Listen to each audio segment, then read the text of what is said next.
نحمده ونصلي على رسوله الكريم أما بعد فأعوذ بالله من الشيطان الرجيم بسم الله الرحمن الرحيم إن تنصروا الله ينصركم ويثبت أقدامكم صدق الله مولانا العظيم وقال رسول الله صلى الله عليه وسلم خيركم من تعلم القرآن وعلمه أو كما قال النبي عليه الصلاة والسلام অধ্যকার মাদ্রাসা মারকাজুল ইহসানের অভিভাবক সম্মেলনে আগত সকল শ্রোতামণ্ডলী, উপস্থিত সকল সদস্য, আল্লাহ পাক আমাদের সকলের জীবনের গুনাহ খাতা মাফ করে দেন।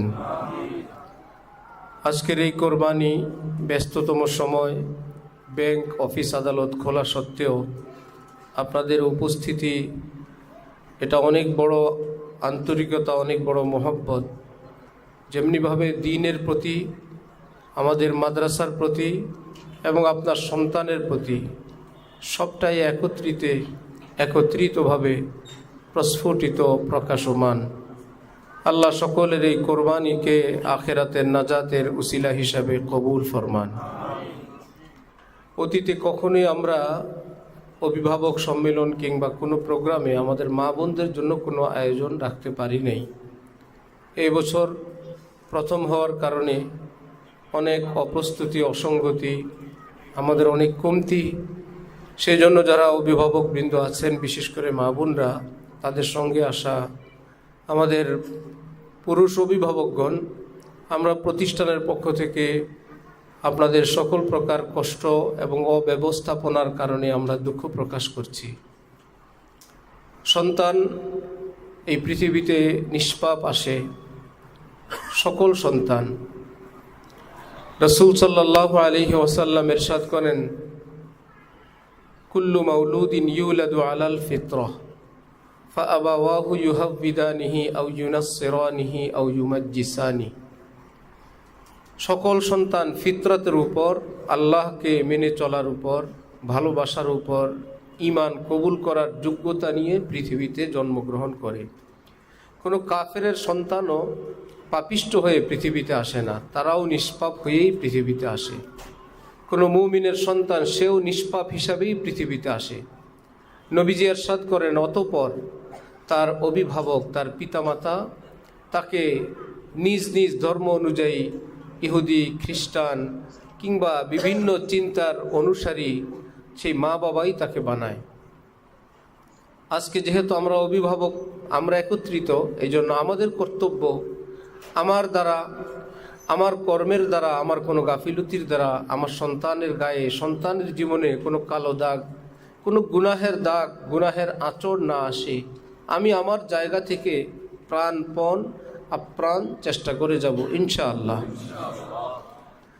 যারা এই পৃথিবীর হাজারো রং তামাশা, হাজারো উন্নতি, অগ্রগতি, অর্থনৈতিক অনেক বেশি সুখ শান্তি সব কিছু দেখার পর, কাফের মুশরিকদের হাজারো রকমের ষড়যন্ত্র শোনার পর, দেশি বিদেশি হাজারো চক্রান্ত দেখার পরেও নিজের সন্তানকে যারা মাদ্রাসায় দেন, সেই সন্তানদের একদিকে কোরবানি, আরেকদিকে তাদের মা বাবার কোরবানি।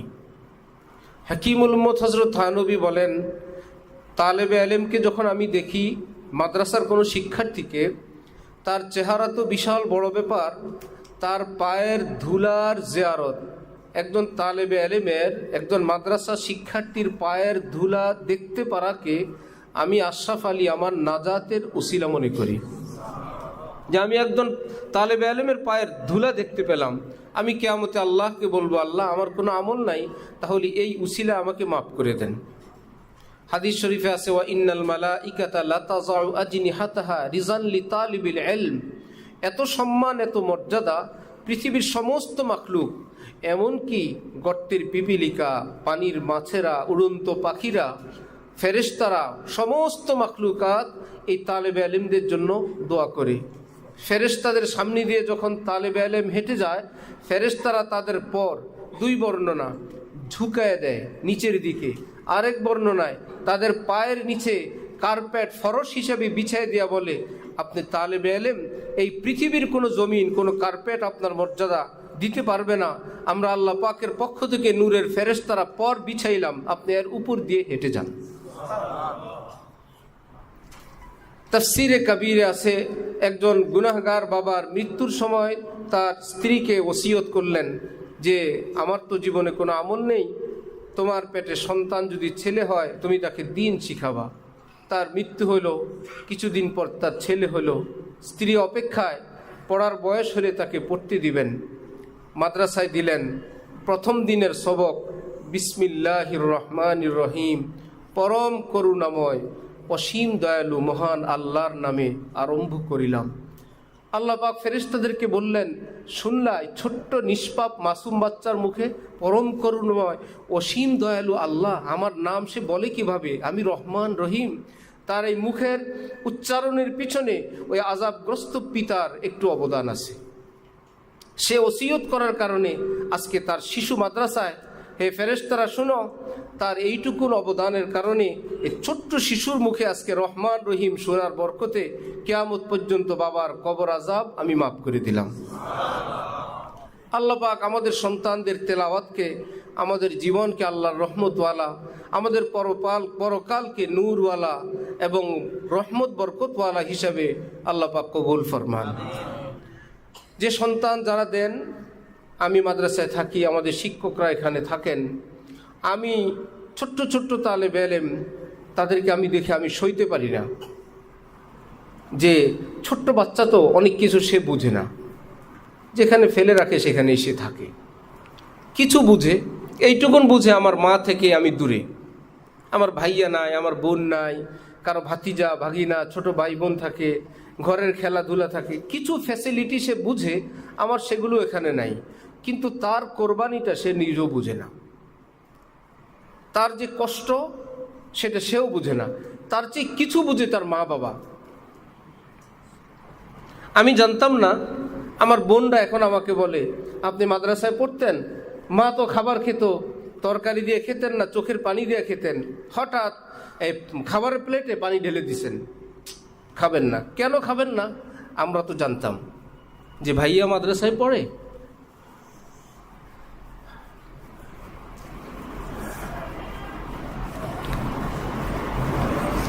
ভাইয়া জানি সেখানে কি খান, আমার সন্তান জানি সেখানে আজকে কি খাবে।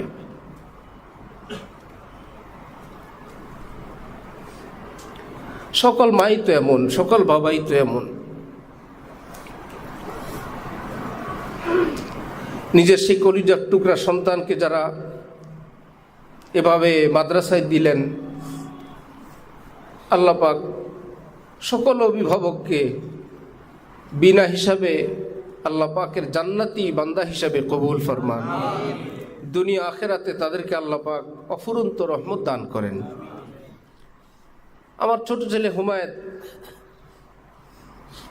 থাকে, সে মাদ্রাসায় বড় হয়েছে, মাদ্রাসার বয়সের সঙ্গে তার বয়সটা খুব মিল, এর ভিতরেই তার বড় হওয়া। 7 বছর হইল, তো আমরা তাকে বললাম তুমি আলাদা ঘুমাও, তোমার তো 7 বছর বয়স, তোমার 8-এ পড়ছে। শুনে অবাক হয় যে কি বলে, আমার মা বাবার থেকে আলাদা হইতে হবে? একদিন সে বলছে যে আমি তো আলাদা হব না, 8ও হব না, আমি 10 বছরও তোমাদের থেকে আলাদা হব না, আমি 40 বছর বয়স হইল আমি তোমাদের সাথে ঘুমাবো, এমনকি আমার মৃত্যু যদি হয় আমার কবর যেন তোমাদের পাশে দেয়। সবার সন্তান তার কাছে হুমায়ত, তার কাছে এমন কলিজার টুকরা। এর জন্য মাদ্রাসায় যে শিক্ষার্থীরা পড়ে, আল্লাহর রাস্তায় এদের সময়, এদের কোরবানি, এদের মা বাবার কোরবানি, পৃথিবীর কাউকে জিজ্ঞাসা করতে হবে না, এটা বুঝেন আল্লাহ। ওস্তাদজি যখন বলেন রাত গভীরে মা মা বলে চিৎকার করে, আমরা মা দিব কোত্থেকে? ছোট্ট শিশুকে নিজেরা হাত দেই, বাচ্চারা তো ঘুমের মধ্যে মায়ের হাত বাবার হাত সেটাও পার্থক্য বুঝে। তারপরে ওস্তাদজি বলেন কোল বালিশ দেই, ঠিক আছে একটু পরে দেই, কতভাবে ঘুম পাড়াই। মানুষ তো, সেও তো একজন মানুষ, তারও তো রক্ত মাংস আছে, তারও তো পরিবার পরিজন আছে। এই ছোট্ট শিশু এখানে এরকম ছটফট করে, তার মায়ের বুকে কি কিছু নাই? এই তালেবে আলেমরা যদি মাদ্রাসায় পড়ার পর কেউ যদি মনে করেন এরা এখনো আল্লাহর রাস্তায় সময় দেয় নেই, এটা কি আল্লাহর রাস্তার কোরবানি না? তার মা বাবার এই কোরবানি কি আল্লাহর জন্য না? তার এই ছোট্ট শিশুটার কোরবানি কি আল্লাহর জন্য না? আল্লাহ পাক আমাদেরকে দ্বীনের সঠিক বুঝ দান করেন। আল্লাহর হাজারো রাস্তা, দ্বীনের হাজারো রাস্তা। হযরত থানবী রহমতুল্লাহ আলাইহি বলেন, এলমি দ্বীন হলো সকল দ্বীনি খেদমাতের মূল। এখান থেকেই বের হবে। এই এলমি দ্বীনের ফতোয়া অনুযায়ী নির্ধারণ হবে আমার উজু আছে কি নাই, আমার নামাজ হলো কি হলো না, আমার তেলাওয়াত শুদ্ধ কি অশুদ্ধ, আমার ফরজ ওয়াজিব আদায় হলো কি হলো না, আমার বিবাহ হলো কি হলো না, অমুকের স্ত্রী রইল কি রইল না, ইত্যাদি ইত্যাদি। আমাদের মুসলমানদের জীবনের সকল কিছুর নির্ভর করে এলমের উপরে, ইসলামের উপরে। ইসলাম মানে ইন্না হাযাল ইলমা দীনুন, এই এলেমটাই দ্বীন, এটাই ইসলাম। যে যেখানে আমরা দ্বীনের খেদমত করি সবটা দ্বীনের খেদমত, কিন্তু সম্পূর্ণ দ্বীনের সংরক্ষণ আল্লাহ পাক এলমি দ্বীনের মাধ্যমে করেন। আল্লাহ আমাদেরকে এর সঙ্গে জুড়ে থাকার তৌফিক দান করেন। তাহলে সন্তান পৃথিবীতে নিষ্পাপ আসার পর আমাদের কর্তব্য, হযরত ওয়ালা করাচি বলেন তার চোখে 2টা ভিডিও ক্যামেরা, চোখ হলো 2টা ভিডিও ক্যামেরা আছে, 2টা কান, 2টা রেকর্ডার আছে। আমি তার মধ্যে এই সাদা ক্যাসেট, এই ফ্রি একটা মেমোরি কার্ড, আমি কি লোড করব, কি সেভ করব, এটা আমাকে সিদ্ধান্ত নিতে হবে। এ কথা বলার কোনো সুযোগ নেই, বাচ্চা বুঝে না, ভিডিও ক্যামেরাও কিচ্ছু বুঝে না। ভিডিও ক্যামেরা কি কিছু বুঝে? সুতরাং বুঝে না বলে আমি আপনি যা তা করব। এই ছোট্ট শিশু, তার তো ক্যামেরা খোলা, যেটা সে দেখবে এটা তার ভিতর সেভ হবে, যে আওয়াজটা শুনবে সে আওয়াজটা তার ভিতরে সেভ হবে। এই জন্য আমাদের একটা কর্তব্য হলো এমন দৃশ্য দেখাবো না যেটা আমি দেখতে প্রস্তুত না, এমন শব্দ বলবো না, উচ্চারণ করব না যেটা আমি শুনতে প্রস্তুত না।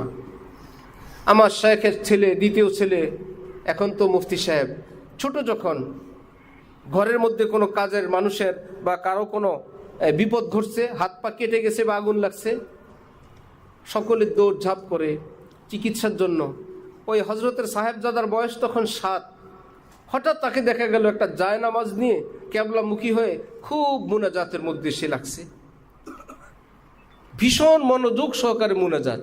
তখন তার ভাই বোনরা বুঝতে পারছে এবং সে ভাবছে কথা, আব্বু তো বিপদে পড়লে আল্লাহর কাছে দোয়া করেন, বাসার সবাই তো কান্নায় দৌড়াদৌড়ি করে, আল্লাহ পাকের কাছে তো কেউ দোয়া করে না, আব্বু বাসায় নাই, তাহলে ওই কাজটা আমি করি। এই দৃশ্যটা সে শিখলো কোত্থেকে? শিখলো যে বিপদে পড়লে আল্লাহর কাছে বলতে হয়। ঘরের কেউ তো আল্লাহর কাছে বলছে না, সবাই চিকিৎসা নিয়ে ব্যস্ত, একজন তো আল্লাহর কাছে বলা দরকার। এক বুজুর্গ তারা স্বামী স্ত্রী স্থির করলেন আমাদের সন্তানকে আল্লাহ থেকে চেয়ে নেয়া শেখাবো। কিছু চাইলে তারা বলেন উজু করো, নামাজ পড়ো, আল্লাহ পাকের কাছে কান্নাকাটি করো, একটা নির্দিষ্ট সময় পর অমুক জায়গায় তুমি হাত দিবে। এই ফাঁকে তারা সেই ফল সেখানে রেখে দেন। তো বাচ্চা চায়, বলেন না আল্লাহ পাক দিবেন, আর আল্লাহ থেকে নিতে হলে উজু করতে হয়, নামাজ পড়তে হয়, অনেক দোয়া করতে হয়, লম্বা সময়। বাচ্চা তাই করে, ছোট্ট মানুষ। এই ফাঁকে মা বাবা নির্ধারিত বস্তুটা সেখানে রাখেন। বাচ্চা মুনাজাত শেষ করে আল্লাহর কাছে চাইলেও আল্লাহ দিবে, বিসমিল্লাহ বলে সেখানে গিয়ে দেখে মাশাআল্লাহ আমার আল্লাহ পাক আমাকে দিছেন। অনেক দিন পর্যন্ত বাচ্চা একটু বড় হয়ে আসলো, সে এখন হঠাৎ মনে আসলো মা বাবার কাছে চাইলেই দেয় না, আল্লাহর কাছে চাইলেই আল্লাহ পাক দেন। যতবার তাদের কাছে চাই তারা কেবল বলে আল্লাহর কাছে চাও, আল্লাহ দিবেন, আমরা পারবো না, আল্লাহ পারবেন। আমার আল্লাহ সব সময় দেন, আর একবারও তারা দেয় না। এদের কাছে বলে লাভ কি? মিডিয়া বাদ দিয়ে দিল, এখন নিজেই দোয়া করে আল্লাহ আমাকে এই ফল দেন, আল্লাহ আমার খুব খেতে ইচ্ছে করে, আল্লাহ আপনি দেন, আল্লাহ আপনি দেন। হজরতে মারিয়াম আলাইহিস সালাম খালু হজরত জাকারিয়া নবীর রুমে থাকতেন, ছোট্ট। হুজুর এসে দেখেন উনি বেমৌসুমে ফল খান। মারিয়াম তুমি আন্না লাকি হাযা, এই ফল তুমি কোথায় পেলে মারিয়াম? ছোট্ট মেয়ে, ক্বালাত হিয়া মিন ইনদিল্লাহ, আমার আল্লাহ আমাকে দিছেন।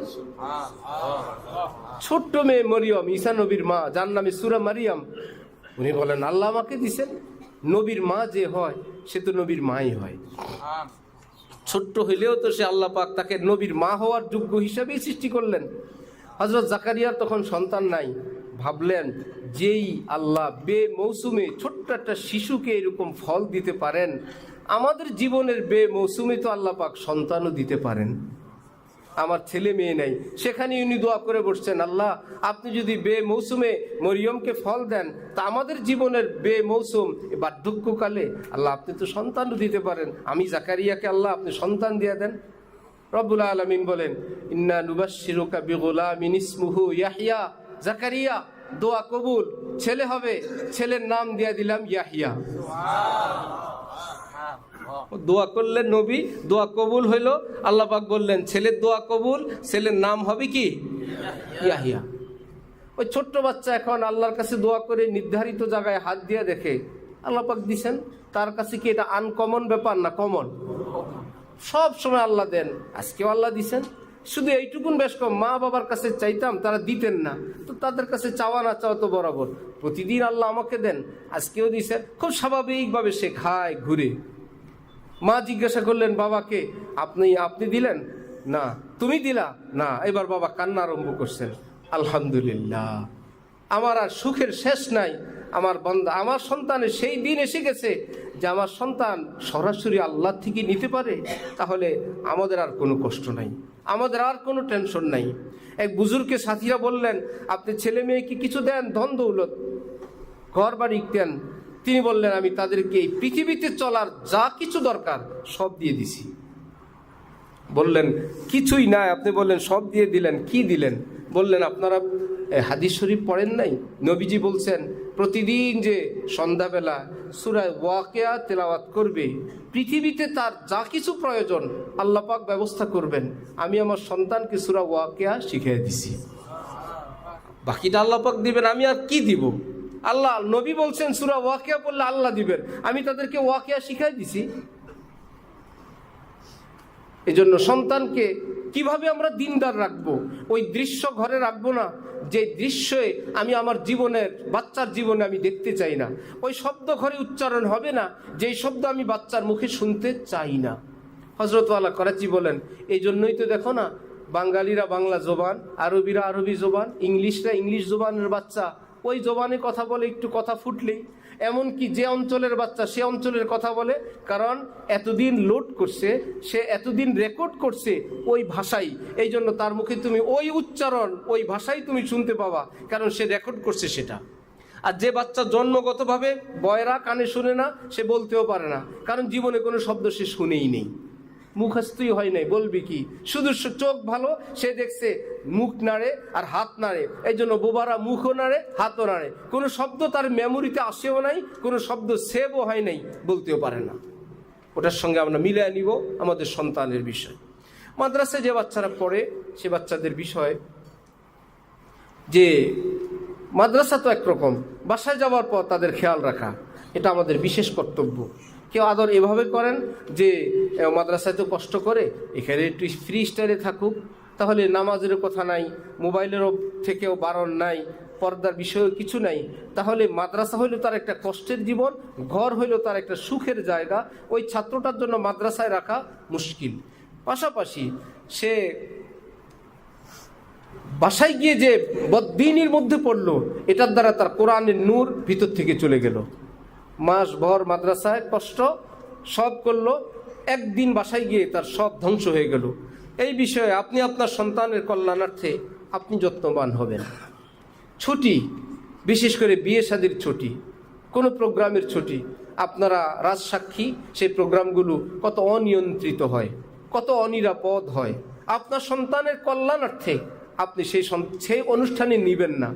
আজকে আমার মা বোনদেরকে নিয়ে আসার একটা উদ্দেশ্য, অনেক বাবাকে আমরা বুঝানোর পর বাবা বলেন, আমি তো বুঝছি হুজুর, বাসার লোককে তো বুঝানো যায় না।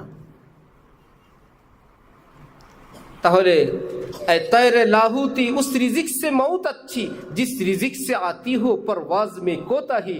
আল্লামা ইকবাল বলেন, হে আল্লাহর দিকে উড়ন্ত পাখি, ওই খাদ্য খাবার থেকে মৃত্যু উত্তম, যেই খাবারকে তুমি ছিটকে পড়ে যাবে নিচের দিকে, তুমি উঠতেছিলে আল্লাহর দিকে, এক লোকমা খাবার মুখে নিয়ে ছিটকে পড়ে গেলা, বরং লোকমা ছিটকে ফেলো, তুমি আল্লাহর দিকে উঠতে থাকো। আমরা আমাদের সন্তানের জন্য বলবো, ওই দাওয়াত বাদ, আমার বাচ্চা হাফেজ হচ্ছে, সেটা হোক, লক্ষ কোটি দাওয়াত আমার বাচ্চার পিছনে ঘুরবে। জান্নাতীদের জন্য এক এক বেলায় 70,000 দস্তরখান একজনের জন্য। না ওয়াশরুম আছে, না বাথরুম আছে, না পেট ভরে যাওয়ার কোনো আশঙ্কা আছে, না ডায়াবেটিস আছে, না রোগ আছে, না খেতে পারি না অপারগতা আছে, কিছুই নেই। ওয়ালাকুম ফিহা মা তাশতাহি আনফুসুকুম, যে আমার ছেলে খাবে, আরে নিজের বংশ থেকে আরো কমপক্ষে 10 জনকে জান্নাতের খাবারের ব্যবস্থা করবে, এই দাওয়াত বাদ দাও। অনুষ্ঠান শুরুর আগে তো ফকির মিসকিনকেও খাওয়ায় দেয়, কিন্তু মেইন মেহমান যারা, তারা ওয়েটিংয়ে আছে, বসে আছে। ফকির মিসকিন খিচুড়ি খায়, নর্মাল একটা খাবার খায়, যারা বুঝে তারা বলে খাক, একটু পরে তো তার নাই, একটু পরে তো সে প্রোগ্রামে প্রবেশ করতে পারবে না, এই জন্য একটু খাবার দিয়ে তাদেরকে বিদায় দিচ্ছে। এই পৃথিবীর খাবার, দুনিয়াওয়ালাদের খাবার, হারাম খাবার, কাফের মুশরিকদের গড় বাড়ি অট্টালিকা, আর মুসলমানদেরকে আল্লাহ পাক বলেন ওদেরকে একটু দিলাম, ওরা এখানেই খাক, মেন মেহমানদারি তো আমি আল্লাহ তোমাদের করব, জান্নাতে গেলে করব। এই জন্য নিজের সন্তানকে ওই খাবার খাওয়াবো না যার দ্বারা সেই দাওয়াত নষ্ট হয়, যার দ্বারা আমার আশা ভণ্ডুল হয়। এরকম কোনো প্রোগ্রামে আল্লাহর ওয়াস্তে আপনাদের সন্তানকে নেবেন না। ছুটির আবেদন, সন্তান কষ্ট হয়, হসপিটালে দিলে, পঙ্গুতে দিলে ডাক্তার বেঁধে রাখে, ঝুলায় রাখে, টানা দেয় 30 দিন, এটা তার স্থায়ী না। তাকে সুস্থ বানানোর জন্য একটা নির্দিষ্ট টাইম পর্যন্ত একটা অবস্থায় থাকতে হয়। সেখানে আপনি ডাক্তারকে ডাকাত বলেন, যা ইচ্ছে তাই বলেন, আপনার সন্তানের, আপনার সুস্থতার জন্য।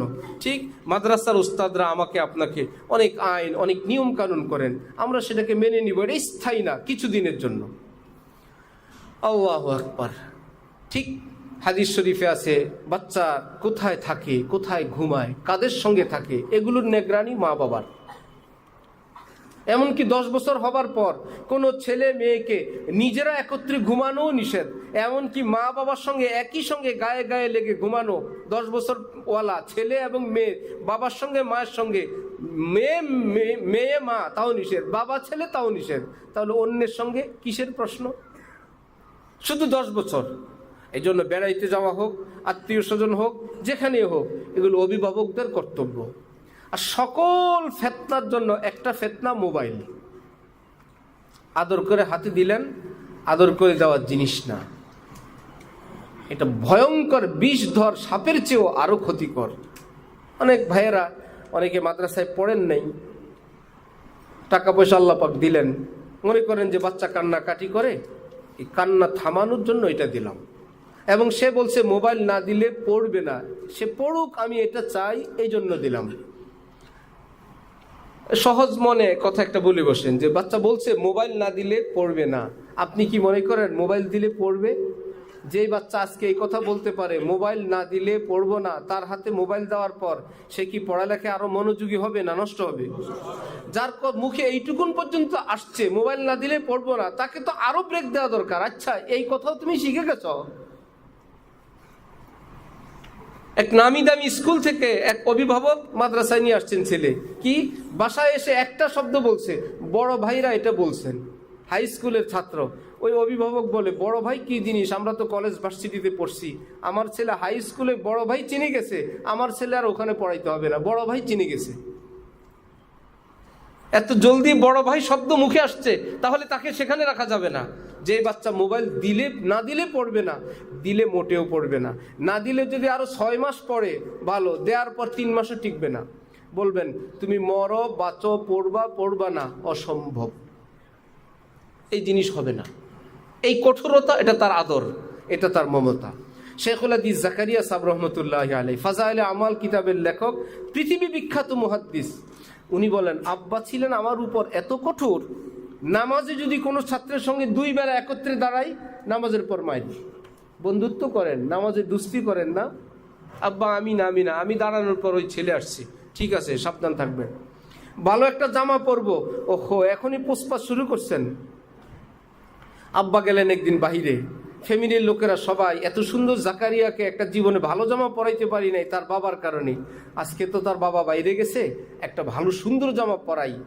এমন সুন্দর জামা পরায় উনি বলেন পূজার মতন। আমার ফ্যামিলির সব নারী পুরুষরা আমাকে গোল হয়ে দেখতেছে, কত সুন্দর লাগে এই ছেলেটাকে। আর বাবা কেমন কেমন নর্মাল জামা পরায়। এর মধ্যেই বাবা প্রোগ্রাম ক্যান্সেল করে ভিতরের দরজা দিয়ে প্রবেশ করছেন বাড়িতে। বাবাকে দেখে তো সবাই আত্মরক্ষার জন্য ভাগলেন। আমি তো বাবার বাটে, বলে জুতা খুলি যে ইচ্ছা মতো পিটাইলেন।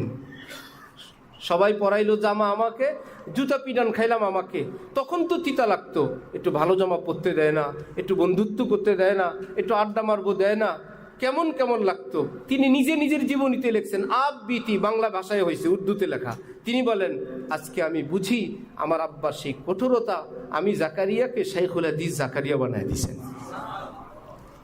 মদিনা শরীফ, আমি ইসলামিক লাইব্রেরিতে গেলাম, পুরো পৃথিবীর লাইব্রেরি যেখানে শাইখুল হাদিস জাকারিয়া সাহেবের মুয়াত্তা মালিকের সরা আউজাজুল মাসালেক আরব দেশের লোকেরা সাজায় রাখছে যে ভারতের মাওলানা শাইখুল হাদিস জাকারিয়া সাহেবের হাদিসের ব্যাখ্যা গ্রন্থ। কে? যে বাবার এই কঠোর শাসনের নিচে ছিল। আপনি আমি যদি একটু কষ্ট করি, দুনিয়াতে থাকলে থাকবো, কবরে গেলে ওই সন্তান কবর পাড়ি গিয়ে বলবে, আব্বা আজকে তো আপনার জন্য হাজারো কথা মনে আসে, আপনি নাই পৃথিবীতে, চোখের পানি ফেলবে আর দোয়া করবে। আপনার কঠোরতায় আজকে আমি শাইখুল হাদিস, আজকে আমি মুফতি আজম, আমি আজকে খতিব, আমি মুহাদ্দিস, আমি মুফাসসির, আজকে আমি দ্বীনের খাদেম। আব্বা আপনি তো নাই, মা আপনি তো নাই, আপনি দেখবেন না? রব্বুল আলামিন বলেন, এই বাচ্চার সকল দিনই খেদমতের সমপরিমাণ নেকি আমি তার মা বাবাকে আজীবন দিতেই থাকবো। এই জন্য একটু কষ্ট করব, একটু কঠোরতা করব। উস্তাদদের সঙ্গে কথা বলতে আদব। আমরা যেহেতু স্বাধীন গণতান্ত্রিক দেশের নাগরিক, মিক্স পরিবেশ, জেনারেল পরিবেশ, কেউ ব্যবসায়ী, কেউ চাকরিজীবী, কেউ বিভিন্ন জায়গা থেকে, যার যেটা পুঁজি আছে সে সেটাই পেশ করতে পারে। অনেকে মাদ্রাসায় আসার পর ওস্তাদদের সঙ্গে অত্যন্ত শ্রদ্ধা, অত্যন্ত ভক্তি, যে আমার ছেলে পড়ে তো আমিও তো ছাত্র, আমার সন্তানকে যারা কোরআন শিখান, সেই অনুভূতি নিয়েই কথা বলেন প্রায় সকলেই। না জানার কারণে কেউ কেউ কোনো একটা সহজ কথাও বলতে গিয়ে একটু শক্ত ভাষায়, তিক্ত ভাষায় বলেন। এটা আপনার জন্য, আপনার সন্তানের এলমি জগতের জন্য এটা প্রতিবন্ধক, এটা ক্ষতিকর। কারণ উস্তাদ এলেম দেন না, এলেম দেন কে? যদি উস্তাদজি হাতে থাকতো, উস্তাদজি বিতরণ করে দিতেন, তাহলে উস্তাদ সকলের আগে নিজের ছেলেকে দিতেন। যেহেতু এলেম আমরা দেই, আমার ছেলেকে দিয়ে দিই, আমার মেয়েকে দিয়ে দিই। আল্লাহ পাক নবী রসুলকে ওই ক্ষমতা দেন নাই যে বিষয়টা আমার হাতে, আমি দিব, আদবওয়ালাকে দিব। ওস্তাদের আদবটা তার জন্য না, আমার বাচ্চার ভবিষ্যতের জন্য, আমার আল্লাহকে খুশি করার জন্য। এজন্য এটা নিজের জোর, নিজের শক্তি, নিজের ক্ষমতা এটা দেখানোর জায়গা না। অনেকে অফিসে এসে নিজের কয়টা বাড়ি আছে এগুলো শোনান, ভাবছে উস্তাদরা তো জানে না আমার বাচ্চা এখানে দিছি, সে ভাবছে আমি অন্য বাড়িওয়ালা, অন্য অভিভাবকদের মতন, আমার এতটা বাড়ি আছে, এতটা ফ্ল্যাট, এত অফিস, আমার নাম এই, ইত্যাদির নাম এই। নিশ্চয় আপনার নাম এগুলো আল্লাহ পাক আপনাকে নেয়ামত দিছেন, আল্লাহ পাকের এই নেয়ামতের কদর করেন। এগুলো শোনানোর জায়গা এটা না, কোনো পদ পদবি শোনানোর জায়গা এটা না, কোনো এই আইন শৃঙ্খলা বাহিনীর কে কোন পদে আছেন, কে সরকারে কখন থাকে তাদের কে আছেন, এটা না। এটা হলো আদবের জায়গা। যেই ডালে ফল ধরে সেই ডালটা নিচু হয়, উঁচু হয় না। যত নিচু হবেন তত পানি আপনার দিকে যাবে, উঁচু হবেন পানি যাবে না, নিচু জায়গায় পানি যায়। পানি গড়াইতে গড়াইতে উঁচুর দিকে যায় না, নিচের দিকে যায়। উঁচু হইতে পারবেন, এতে দুইটা লক্ষণ বোঝা যাবে, পানি সেদিক যাবে না, এই ডালে ফল ধরে নেই। নিচু হবেন, ও ফলের ভারে নিচু, নিচু হবেন তো সেই দিকে রহমতের পানিও যাবে। আদব বড় কিসমত। এক ব্যক্তির ইন্তেকালের পর কেউ তাকে প্রশ্ন করলো, আল্লাহ পাক আপনার সঙ্গে কেমন আচরণ করলেন? বললেন যে ভাই আমার কোনো আমল কবুল হয় নাই, হ্যাঁ একদিন উজু করতে বসছি, তা আমার উজুর পানিটা গড়ায় যায় যেই দিকে, ওই দিকে ইমাম আহমদ ইবনে হাম্বল, চার মাযহাবের এক মাযহাবের ইমাম আহমদ ইবনে হাম্বল ওই দিকে উজু করেন। আমি দেখলাম আমার ব্যবহৃত পানিটা এত বড় মুহাদ্দিস আল্লাহওয়ালার সামনে যাবে, আমি উঠে গিয়ে ওনার পরে গিয়ে বসছি। ওনার ব্যবহৃতটা আমার সামনে আসুক, আমারটা না যাক। উনি বললেন স্বপ্নযুগে, আল্লাহ পাক আমার এই ছোট্ট আচরণটা পছন্দ করে আমাকে মাফ করে দিচ্ছেন, যে তুমি আমার আহমদকে এইটুকুন ইজ্জত করলা। এজন্য আমরা সকলে অভিভাবক, আমরা সকলে ভাই। পাশাপাশি তিনটা গ্রুপ এখানে, ছাত্র, ওস্তাদ, অভিভাবক। এখানে একটা জোট আছে, ঠিক আছে? এখানে দুইজনের একটা জোট আছে। যদি সেই জোটটা হন সন্তান আর অভিভাবক, আর বিপরীত পক্ষে যদি হয় ওস্তাদ, সন্তান মানুষ হবে না। ছেলে আর বাবা, ছেলে আর মা হইল এক জোট, আর বিরোধী জোটে হইল কে? মাদ্রাসা কর্তৃপক্ষ। হবে না। আপনি সন্তানকে বুঝাবেন, তোকে মানুষ করার জন্য মাদ্রাসা কর্তৃপক্ষ আর আমরা অভিভাবকরা একটা জোট। অভিভাবকই জোট তোমাকে মানুষ করার জন্য। ডাক্তারের কাছে নেওয়ার পর ইনজেকশন দেওয়ার সময় কে কার সঙ্গে জোট বাঁধেন? বাচ্চা আর বাবায়, না ডাক্তারে আর বাবায়? ডাক্তার আর বাবায়। যে ডাক্তার ইনজেকশন দিবে, বাবা চাপ দিয়ে ধরে রাখবেন। তুমি যতই চুঁচু করো, তোমাকে ইনজেকশন দেওয়ার জন্য আমরা দুইজন জোট। বুঝাই হোক, চকলেট দিয়ে হোক, নরমে হোক, গরম হোক, আজ হোক, কাল হোক, ইনজেকশন দেওয়াবো। আমরা একজোট, তোমার ভালোর জন্য। তুমি বুঝবা না। তোমার এই চিৎকার আমাদের কাছে গ্রহণযোগ্য না, না ডাক্তারের কাছে গ্রহণযোগ্য, না বাবার কাছে। বাচ্চার চিৎকারের সঙ্গে যদি বাবা চিৎকার দেন, ইনজেকশন কপালে নেই। ডাক্তারের কোনো বুঝ নেই, ছেলেটার চোখে পানি, হ্যাঁ, তাহলে নিয়ে যান বাড়িতে। এই জন্য জোট হইতে হবে। ওস্তাদের সঙ্গে আপনার অহরহ যোগাযোগ রাখতে হবে, এবং বাচ্চাদের কথা বিশ্বাস করা যাবে না এই অর্থে ওটার উপর কোনো ফয়সালা করা যাবে না। বলবে, আপনি তাকে যা দেওয়ার দিবেন। মাদ্রাসায় পড়ছে এক ছাত্র, এখানে থাকতেই কিছু ভুল বিচ্যুতি তার নজরে পড়ার পর আমরা বছরের মধ্যখানেই তাকে রাখবো না। তার বাবা এসে অনেক রিকোয়েস্ট করলেন। শিক্ষক শাস্তি দিছে, বড় ছাত্র, দাড়িওয়ালা, অপরাধের কারণে শাস্তি দিছেন। ওই যে বললাম, কোনো ক্ষমতা নিয়ে মাদ্রাসা আসবেন না। বাবা হইল হবু চেয়ারম্যানই নির্বাচন করছে, চেয়ারম্যান হয় নাই, ইউনিয়ন। ওরে বাবা, ওনার ঠেলায় আমরা কাঁপতে কাঁপতে শেষ। ভাই, এটা তো ঠেলা দেখানোর জায়গা না। বললেন যাত্রাবাড়ির ওসি আমার বন্ধু, অমুক ওসি আমার বন্ধু। আরে বাবা, ওসি তো রয়েছে, উপরেওয়ালা তো আমাকে বন্ধু। 1000 ছাত্র হইলে 1000 অভিভাবক না? 1000 মামু আছে না? 1000 খালু আছে না? 1000 চাচা আছে না? আপনার কয়জন আছে যারা মাদ্রাসা চালায়? আল্লাহ পাক কুদরতি ভাবেই তাদের সঙ্গে আল্লাহ পাক সব রকমের লোকের দেখা করায় দেন। ওই বেচারাকে বুঝিয়ে শুনিয়ে দিলাম, উনি হবু চেয়ারম্যান, ওনার অনেক টাকা পয়সা, অনেক সম্পদ, ইত্যাদি ইত্যাদি। অনেক কষ্টে কৌশলে বছরের শেষ হইলে আল্লাহ আল্লাহ করে ছুটি দিলাম যে এত বড় ক্ষমতাসীন লোকের বাচ্চা তো পড়ানো মুশকিল। ওস্তাদরা দিন রাত কষ্ট করবেন, আর অভিভাবকের ঝাঁঝালো ভাষা শুনবেন। এ কি আশ্চর্য কথা! অভিভাবক এসে যদি উস্তাদের সঙ্গে দুর্ব্যবহার করে, উস্তাদ যদি চোখের পানি ফেলেন। আমরা চাঁদপুর মাদ্রাসার জায়গা কিনবো, এলাকাবাসী মাদ্রাসা করতে দিবে না। তো একজন বলল কি, আমার কথা, ও যদি জায়গা কিনে, এরা যদি কেউ আসে, একদম হাত পা ভেঙে দিব। যার কাছে বলল সে বলে উঠল কি, যে এরা তো একা একা আসে নাই, ঢালকানগরের শায়েখ আল্লামা আব্দুল মতিন সাহেবের পরামর্শে আসছে মাদ্রাসা করার জন্য। এরা এমন মানুষ, মাইর দিলে কিন্তু পাল্টা মাইর দেবে না, মাইর খায়া ঢাকা চলে যাবে। গিয়ে যে হজরতের কথা নিয়ে এরা আসছে, ওই আল্লাহওয়ালার কাছে গিয়ে বলবে আমাদেরকে মারছে। শেষে যদি রাত গভীরে সেই আল্লাহওয়ালা সহ এরা সবাই কান্নাকাটি শুরু করে, আপনি চোখের পানি থামাইতে পারবেন? যেই লোক ধমক দিল সেই লোক পাইছে ভয়, যে আল্লাহ মাইক দিব, কিন্তু চোখের পানি থামাবো কেমনে? এরা যদি গোপনে কান্দে।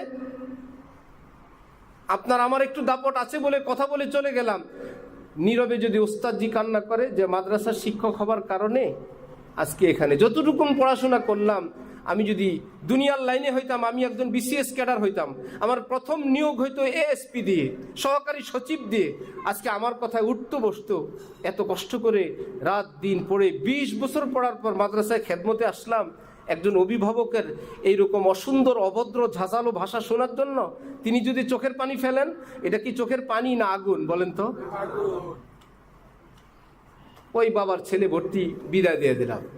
2 দিন আগে আমাদের এক ওস্তাদ ফোন দিলেন আমাকে, সাক্ষাতে বললেন, সে হবু চেয়ারম্যান সাহেব সংবাদ দিছেন, ওস্তাদজিকে ফোন দিয়ে বললেন, হুজুর আপনার নাকি টাকার প্রয়োজন, 1 লাখ টাকার ঋণ চাইছেন। কে বলল? বলে আপনাদের মাদ্রাসায় আমার ছেলে পড়ছিল, বললো যে হুজুরের কাছে পড়ছিলাম, হুজুর অনেক বেশি বিপদে, আব্বু 1 লাখ টাকা ঋণ দাও। হুজুর বলেন যে কমপক্ষে 1 বছর হয়েছে ওর সঙ্গে দেখাও নাই, কথাও নেই। আর আমি এই মাদ্রাসায় 8 বছর খেদমত করি, কোনো ছাত্র অভিভাবক থেকে আজ পর্যন্ত কোনো 10 টাকা ঋণ নেই নাই। আমি যে বলছি ছাত্রের কথা বিশ্বাস করবেন না, এখন বুঝতেছেন? মাত্র 1 লাখ টাকা বাবার কাছে বলছে, ওস্তাদজি বলছে 1 লাখ টাকা ঋণ দিতে। একটা ছেলেকে মাদ্রাসা থেকে নেওয়ার জন্য শয়তান তো ওঁত পেতে আছে। আপনি তার কথাটাকে মূল্যায়ন করবেন, যথাযথভাবে তদন্ত করবেন, সত্যি তার কথা সত্য হয়, আমরা আছি, কর্তৃপক্ষ এখানে আছেন, তাদের সঙ্গে বলবেন আমরা মাদ্রাসাকে ভালোবাসি। এই বাচ্চাটার এই কথাটা, এটা তো কতটুকুন কি আপনি দেখবেন, নিশ্চয়ই তার কোনো ব্যবস্থা হবে। হেফজখানায় ছাত্ররা পড়ে, এক ছাত্র এক গ্রুপ থেকে আরেক গ্রুপে যাবে, জিম্মাদার হুজুরের কাছে গিয়ে বলছে আমার কথা, হুজুর বলছেন আমাকে গ্রুপ পরিবর্তন করে দিতে। হুজুর সাথে সাথে গ্রুপ পরিবর্তন করে দিয়েছেন। পরে আমাকে বললেন আপনি বলছিলেন গ্রুপ পরিবর্তন করতে। আমি বললাম তো এই বাচ্চা তো আমার কাছে এমন কোনো কথা কোনোদিন বলে নেই, আমার নাম বলে হুজুরের কাছে বলছে, হুজুর ডাকছেন, ডাকার পর কি বলে, হয়তো মোতায়েম সাহেব ভুলে গেছেন।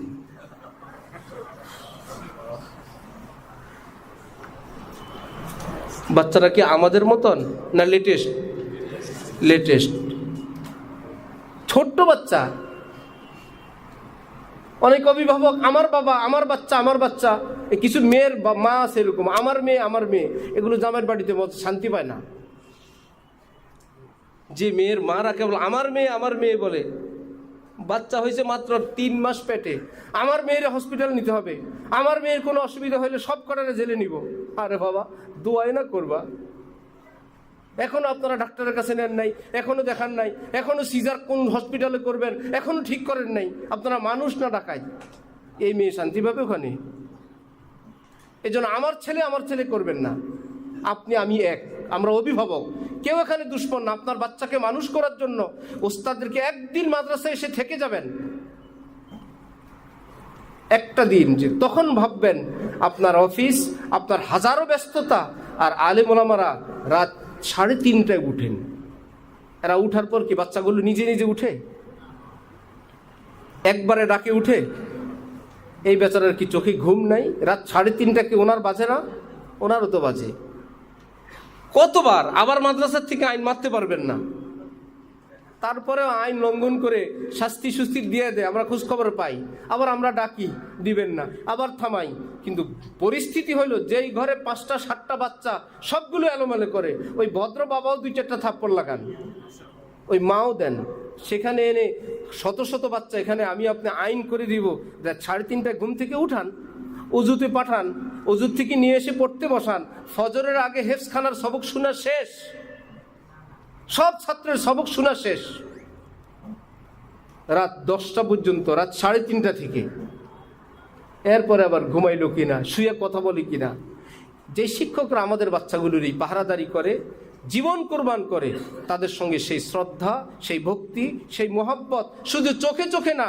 ইমাম গাজালি বলেন আলেমদেরকে অন্তর থেকে যে শ্রদ্ধা করবে, খেদমত করবে, ভালোবাসবে, আল্লাহ তার বংশে আলেম দিয়ে দিবেন।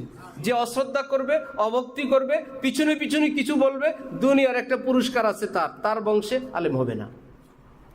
পয়সা দিয়ে আলেম হয় না, ক্ষমতা দিয়ে আলেম হয় না, বাকপটুতা চালাকি দিয়ে আলেম হয় না, দম্ভ অহংকার দিয়ে আলেম হয় না, আদব দিয়ে হয়, চোখের পানি দিয়ে হয়, দোয়া মুনাজাত দিয়ে হয়, হালাল খাবার দিয়ে হয়, ঘরে দিনদারি থাকলে তখন হয়। অনেক কাজ আমাদের, আল্লাহ আমাদেরকে তৌফিক দান করেন।